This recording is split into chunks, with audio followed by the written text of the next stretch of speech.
আপনাদের সঙ্গে আলোচনায় আমি এর আগে ব্যাখ্যা করার চেষ্টা করেছিলাম যে হঠাৎ করে পশ্চিমবঙ্গ কেন গুরুত্বপূর্ণ হয়ে উঠেছে দিল্লির কাছে, এবং সেখানে অবশ্যই নিরাপত্তার অ্যাঙ্গেলটাকে সামনে রেখে আমি বলেছিলাম বাংলাদেশের পট পরিবর্তনের পর পূর্ব সীমান্ত দিল্লির মাথা ব্যথার কারণ হয়েছে অত্যন্ত স্বাভাবিক কারণে, এবং বারবার বিজেপির নেতারাও এই অভিযোগ করে আসলেন, কিন্তু সেটাকে আমরা রাজনৈতিক অভিযোগই দেখছিলাম যে পশ্চিমবঙ্গের সরকার জমি দিচ্ছে না, তাই জন্য ফেন্সিং করা যাচ্ছে না, পূর্ব সীমান্ত সুরক্ষিত করা যাচ্ছে না ইত্যাদি।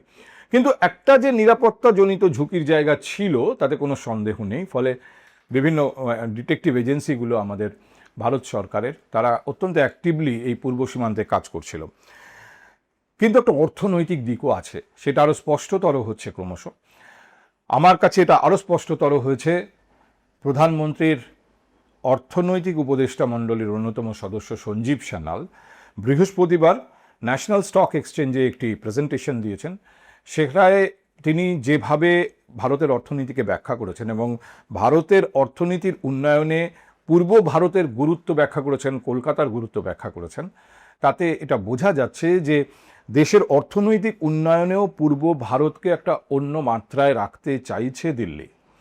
এবং এই নরেন্দ্র মোদীর এই যে স্কিম, অর্থাৎ সার্বিক অর্থনৈতিক উন্নয়নে পূর্ব ভারতকে বাদ দিয়ে ব্যাপারটা করা যাবে না, সেই জায়গায় এতদিন যেহেতু এখানে অন্য সরকার ছিল, কিছু অব্লিগেশনস ছিল, এখন সেগুলো সরে যাচ্ছে। ফলে কি কেন্দ্রীয় সরকার আলাদা গুরুত্ব দেবে? ভাবতে ভালো লাগছে। আমি সঞ্জীব সান্যাল সম্পর্কে আপনাদের দু একটা কথা বলতে চাই। সঞ্জীব আমাদের কলকাতার ছেলে, এখানেই পড়াশুনো করেছেন, পরবর্তীতে বিদেশে পড়াশোনা করেছেন এবং ইনভেস্টমেন্ট ব্যাংকিংয়ে কাজ করেছেন। সিঙ্গাপুরে একটি বিদেশি ব্যাংকের গুরুত্বপূর্ণ দায়িত্বে ছিলেন। পরবর্তীতে তিনি আসেন দিল্লিতে, প্রধানমন্ত্রীর যে টিম রয়েছে অর্থনৈতিক উপদেষ্টা মণ্ডলীতে তিনি যোগ দেন এবং এখনও তিনি সেখানেই রয়েছেন। অনেকে বলছেন সঞ্জীবকে নাকি কলকাতায় গুরুত্বপূর্ণ দায়িত্বে দেখা যাবে। আপনারা যখন আমার এই বক্তব্য শুনছেন তার মধ্যে মোটামুটি স্পষ্ট হয়ে যাবে রাজ্য মন্ত্রিসভার চেহারা, এবং সেখানে হঠাৎ করেই সঞ্জীব সান্যালের নাম যদি চোখে পড়ে অবাক হবেন না। সঞ্জীব নির্বাচনে দাঁড়াননি, কিন্তু নির্বাচনে দাঁড়াতে পারতেন, তার নাম সম্ভাব্য প্রার্থীদের তালিকায় ছিল। কিন্তু সেটা গুরুত্বপূর্ণ নয়। গুরুত্বপূর্ণ হচ্ছে সঞ্জীব যেভাবে ব্যাখ্যা করেছেন, যদি দিল্লি সেভাবে বিষয়টাকে ভাবে তাহলে সেটা বাংলার জন্য ভালো।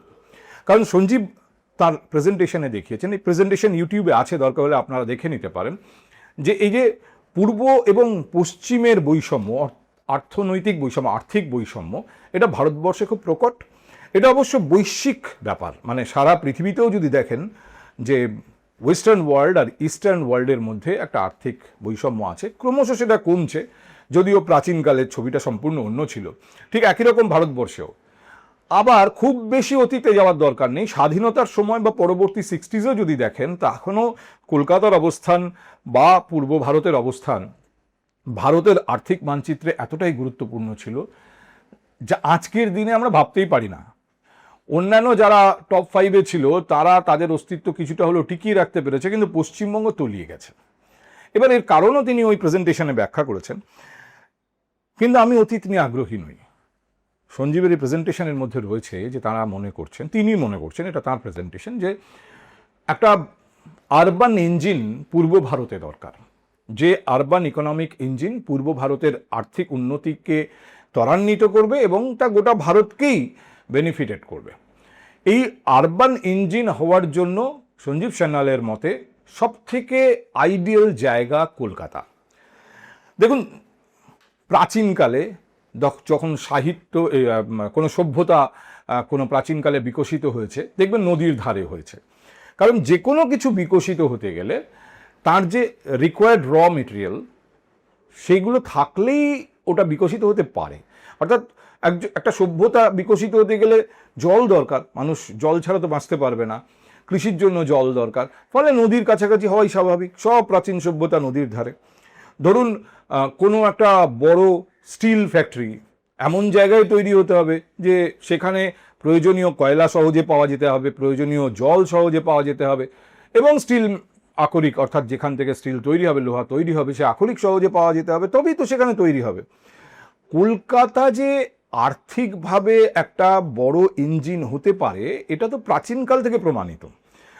পরাধীন ভারতবর্ষে কলকাতা তো অন্যতম বড় আর্থিক ইঞ্জিন ছিল পরাধীন ভারতের, এবং সঞ্জীব তার ওই প্রেজেন্টেশনে দেখিয়েছেন 60-61-এও তাই ছিল। একজন গড় বাঙালির যে দৈনিক রোজগার তা একজন গড় ভারতীয় অর্থাৎ গোটা দেশের একজন ভারতীয়র দৈনিক গড় রোজগারের থেকে অনেক অনেক গুণ বেশি ছিল, এবং তারা অন্য অনেক রাজ্যের মানুষের থেকে বড় লোক ছিলেন আর্থিক দিক থেকে। তো যেখানে কলকাতার এই গুণটা তখন থেকেই প্রমাণিত, তারপরে নানা কারণে কলকাতা আর্থিকভাবে শুকিয়ে গেছে। কিন্তু সঞ্জীব বলছেন যে কলকাতার মধ্যে এই আরবান ইঞ্জিন হওয়ার সব গুণ রয়েছে। তিনি প্রধানমন্ত্রীর আর্থিক উপদেষ্টা মণ্ডলীর সদস্য, জানি না তাকে আলাদা করে কলকাতায় এনে কোনো বড় দায়িত্ব দেওয়া হবে কিনা, কিন্তু এই বিশ্বাস নিয়ে তিনি যদি আমাদের কেন্দ্রীয় সরকারকে বোঝান, প্রধানমন্ত্রীর বক্তব্য অনুযায়ী দোনো হাত মে লাড্ডু, এখন তো দোনো হাত মে লাড্ডু, তাহলে আমরা আর্থিক প্রগতি আশা করতে পারি।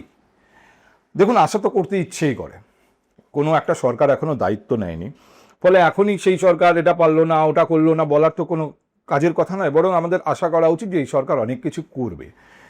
আর এটাও ঠিক যে রাতারাতি সব কিছু বদলে যাবে, বিষয়টা এরকম নয়। কিন্তু সিমটম মনে হচ্ছে যে কলকাতা বা বাংলার মসনদ দখল বিজেপি সেলিব্রেট করতে চাইছে। তারা এটাকে একটা সাধারণ অন্য রাজ্যের সরকার গড়ার পাওয়া, জনমত পাওয়ার মতো করে দেখছে না, কারণ এর আগে তো তারা অন্য রাজ্যে সরকার গড়েছেন। কিন্তু পশ্চিমবঙ্গে সরকারের শপথ গ্রহণ বা বিধায়কদের শপথ গ্রহণ, সেই অনুষ্ঠানে কারা আসছেন? 23টা রাজ্যের মুখ্যমন্ত্রী আসছেন। এটা থেকেই বোঝা যায় যে কেন্দ্র এই কলকাতা তথা পশ্চিমবঙ্গে যে সরকারটা তৈরি হচ্ছে, সরকারটাকে আলাদাভাবে গুরুত্ব দিচ্ছে। কেন দিচ্ছে? শুধু নিরাপত্তার কারণ? আমার মনে হয় না। কোনো সার্বিক পরিকল্পনার যদি এটা অংশ হয় এবং সেই পরিকল্পনায় যদি গোটা পূর্ব ভারতের উন্নতি হয়, সঞ্জীব তার প্রেজেন্টেশনে দেখিয়েছেন যে কলকাতা, রাঁচি, ভুবনেশ্বর, গুয়াহাটি, পাটনা, এই যে শহরগুলো, এইগুলোকে কানেক্ট করতে হবে এবং সার্বিক উন্নয়নের পথে হাঁটতে হবে।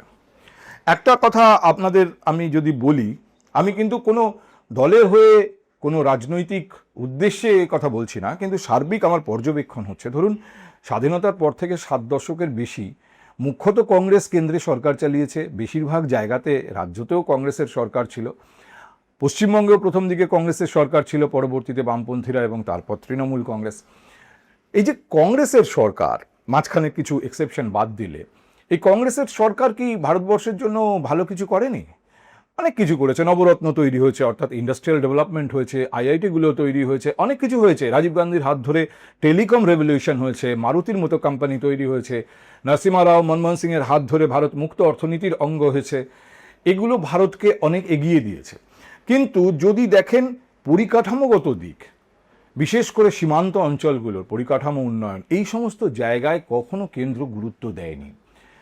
অনেকে এটাকে আমাকে এভাবে ব্যাখ্যা করেছেন যে একটা আন্তর্জাতিক চাপ ছিল, ভারতবর্ষ তো আর্থিকভাবে বিরাট শক্তিশালী ছিল না, অনেক অন্য দেশের ওপর নির্ভর করতে হতো, এমনকি যুদ্ধ সরঞ্জামের জন্য, ফলে তাদেরকে অনেক মেপে কাজ করতে হতো। একে চটানো যাবে না, ওকে চটানো যাবে না, এই সব করে যেটুকু করা যায় তারা করার চেষ্টা করেছেন, হতে পারে।